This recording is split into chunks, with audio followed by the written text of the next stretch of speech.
Ake ngikhuleke umhlaba wonke nasendaweni zonke la kuhamba kufinyelele khona lo mfanekiso oqoshiwe. Mawukuthi umusha kule channel ibizo lami ngumlekeleli umfoka Mbanjwa, uKhathini, uMagutshwa. Ngumshana wakwaNgcobo Fuze, omashiya amahla ngathi azoshumayela. Umzukulu kaMdumo, kaThumbula Tshatatsha, kaPheshe, kaMaguyane, kaVaphi, kaNokhonjwa. Yingwelena bafowethu ehamba namabhubesi. Umjabulelo kumamatheka komngakhe ngoba njalo memamatheka ukuthi faca. Bafowethu nodadewethu isandla sedlula ikhanda. Kubona bonke abantu abathe basubscribe kwi-channel yethu enkulu Impunga Yesintu TV. Sifundisana isintu, siyachushisana ngeenkinga esibhekana nazo ezithinta isintu. La sikhona sikemphelandaba KwaZulu Natal enkabeni yeTheku, silapha ku-West Walk e-4th floor, office number 420. Abantu abaningi bayalahleka uma beze emphelandaba, kodwa ngizowenza umfanekiso oqoshiwe okhomba indlela la emphelandaba.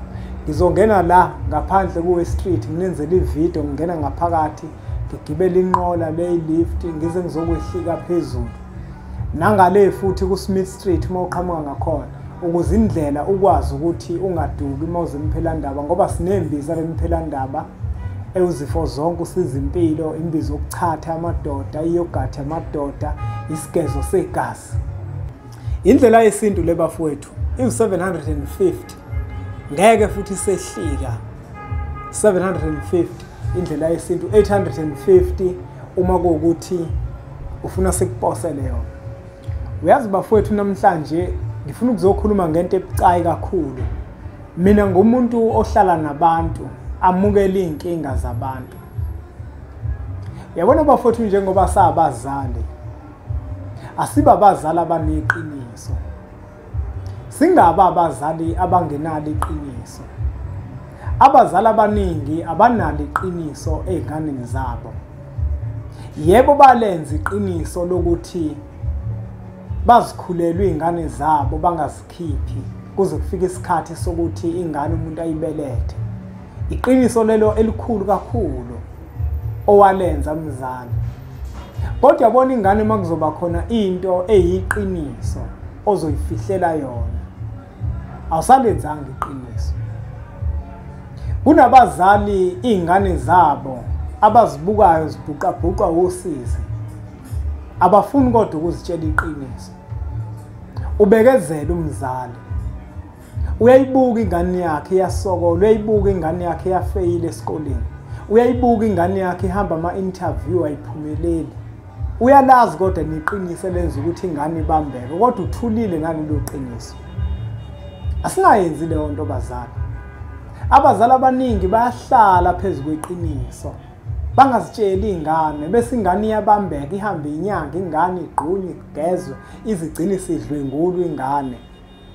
Izama ukufuna usizo, igcine ihlangana nabantu abangalungile, bagcine becekela phansi impilo yayo ingane, kanti wena mzali uhleli phezu kweqiniso. Uhlaleleni phezu kweqiniso mzali, ngoba iqiniso uyalazi wena ukuthi le ngane njengoba uyibiza ngalesibongo sala ogane khona, uyazi ukuthi ayiyena yale ekhaya. Yini ingane ungayitshela iqiniso? Wabekezela nje ingane ibhuqabhuqa usizi, kunzima izinto zayo ingane azilungi. Ayingeke unesibindi mzali, nesibindi. Yabona isibindi sakho sinenyongo eceleni. Ingane uyayibuka ibhuqabhuqa usizi, iya-apply ingane akwenzeki lutho. Ifuna umsebenzi ingane ayiwutholi, ayikho into ehlanganayo. Kodwa wena uyalazi iqiniso ukuthi le ngane le yini eyenza ukuthi le ngane ihlupheke kanje, kodwa wena ufuna ukuyitshela iqiniso. Uyazi ukuthi kukhona into ezincane abazali, umzali avela ngabi nalo nje iqiniso, ingane uthola ukuthi izohamba ingane izama impilo. Mayifika ingane ifika ithole ukuthi hayi wena abazali bakho abazange bacaca. Wena udinga ukuhamba uye komalume, ufike wenzelwe isiko khona, ubikwe, uphinde futhi ucelelwe komalume, ngoba abazali bakho abazange bacaca. Uzomuzwa kumzali lapho, avela athi hayi ngacaca mina. Azi kahle ukuthi akazange acace, akazange akhishwe, avela athi wakhishwa, ucindezela ingane. Uhleli nje phezu kweqiniso, kunobuye likhuluma iqiniso ukuthi cha mina ngikhumbuli ngikhishwa, angikhumbuli nje ngikhishwa. kunokuba ukhuluma iqiniso azitshela izingane ukuthi cha abantu abami njengoba ngihleli la ngabhala mina angiganile lekhaya kodwa manje uhleli wena izingane uzitshela lokho ukuthi wena uphelele lekhaya kodwa uphelele lekhaya izingane zakho ziyahlupheka manje zidonsa kanzima ngoba awufuni ukukhuluma iqiniso le ngane wazi kahle ukuthi wathi ufika lekhaya uzosina wafika usuyikhulelwe kodwa na ufuna ukulikhuluma lelo qiniso ingane uyitshela ukuthi ingeya kabani uyitshela ingane isibongo sayo awufuni wena ukwenza lokho ingane iyabikwa kulomsamo walekhaya ngoba nakizalelwe lekhaya izinto zawo ziyaphambana iyacelelwa emsamo akulungi lutho wena uhleli phezulu kweqiniso ulifihlile iqiniso kunokuya libeka obala iqiniso iqiniso liyamkhulula umuntu ayikho into ekhulula umuntu njengeqiniso ukwenza inhlambuluko ikona okukhulula izinto zomuntu nokukhulula umuntu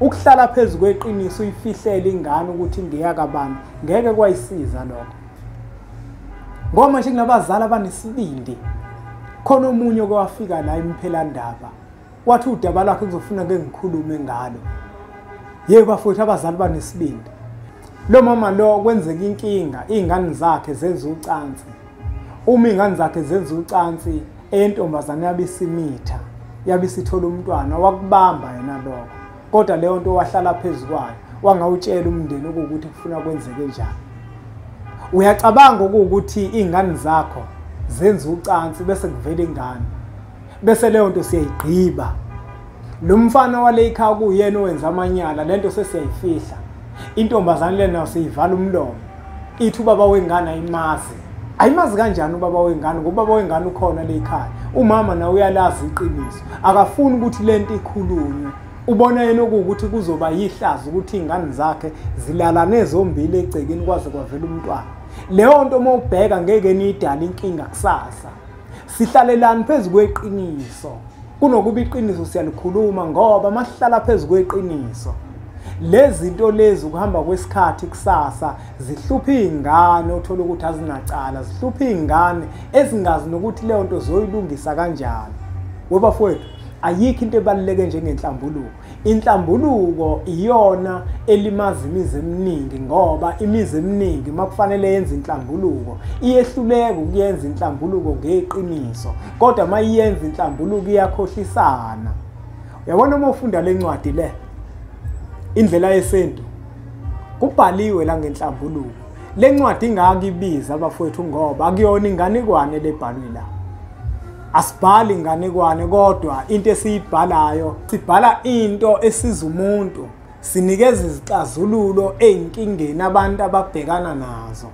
sibhali inganekwane ukuthi kwakhona uThemba wenza ukuthi hayi inganekwane asizwani nayo asizibhali inganekwane la sibhala into esiza umuntu ukubhaliwe la ngenhlambuluko kuthi uma ufuna ukwenza inhlambuluko uyenza kanjani imiphi imigudu ekufanele uyilandele uma ufuna ukwenza inhlambuluko abanye abantu bayakhohlisana uma benza inhlambuluko bathi baxolelene bebe bazi kahle ukuthi abaxolelene inhlambuluko bafowethu ayiyona indaba yokudlala kubalekile bafowethu ukuthi singahlali phezulu kweqiniso ngoba sihlala phezulu kweqiniso ayikho into eyolunga uma umzali wazi ukuthi kukhona iqiniso ekufanele ulitshele ingane yakho musu ukuyibuka ingane ibhuqabhuqe usisi umzali onenhliziyo embi uma wenza njalo uyiyeke nje ingane ishiselwe impepho lekhaya ifake iziphandla lekhaya wazi kahle kodwa wena ukuthi iphume esendeni lenye indoda kunokube lengane lelo uyayithatha uyishovela kini yenza izinto kini ngoba umsamo wakini wona ongeke uzuyilahle yebo nasendulo zazikhona izinto ezamanyala ekwakuhlalwa phezulu kwazo kuthulwe nje ingane ihlupheka ingane idonse kanzima ingane abazali bafuna ukuyitshela iqiniso kanti iqiniso lona lodwa likhulula umuntu hayi bafutha angawageqa amagula ngemuke la ngikhona ngikwaZulu Natal eMphelandaba na indlela yesintu 750 mawufika eMphelandaba hayi ngeke isehlika abafowethu kodwa mhlambe makuqala uJuly ngizowenza amakhombo azo zonke ngoba ngiwenziswa ukuthi la ngiprinta khona bathe nami bazothi ungehlisela kancane ngoba bakaze nje bangehlisele behlezi bengigenca imali ngizowenza amakhombo lapho futhi ngiyafisa ukuthi le ncwadi zifinyelele kubona bonke abantu ngoba zikadayisi le ncwadi Yabo nje lo 90,000 la kufana ngabe bonke abantu bazithenga lencwadi. Uzithenge nje incwadi uzibeke zinolwazi olunzulu. Izingane zakho zokwazi ukuthi zisizakala. Khona abafuna incwadi yokugcina engizoyikhipha inzima kakhulu. Thina ke bafowethu njengoba ngisho ukuthi sibhala incwadi ezifundisa isintu, ezixazulula izinkinga esibhekana nazo. Asibhali inganekwane. Sibhali inganekwane siyafundisa. Ngicela ke bafowethu ukuthi ke nje uma sengidayise 5,000 kuzona zonke ngoba ngizodayisa amakhombo nje. Futhi sizokhipha amakhombo of 5,000. Abawathengeke bonke abantu bafowethu. Uma ungenazo nje woze Mphelandaba 1,150 ngizonitshela kodwa ukuthi aqala nini ukuphuma amakhombo. Yeah. Asiqhubeke ke bafowethu subscribe ku channel yethu enkulu Impunga Yesintu TV. Bese siqhubeke njalo usuthatha umfanekiso oqoshiwe usudlulisele kwabanye abantu ngoba nakubona uzoba usizo olukhulu. Bese sithi nje impunga.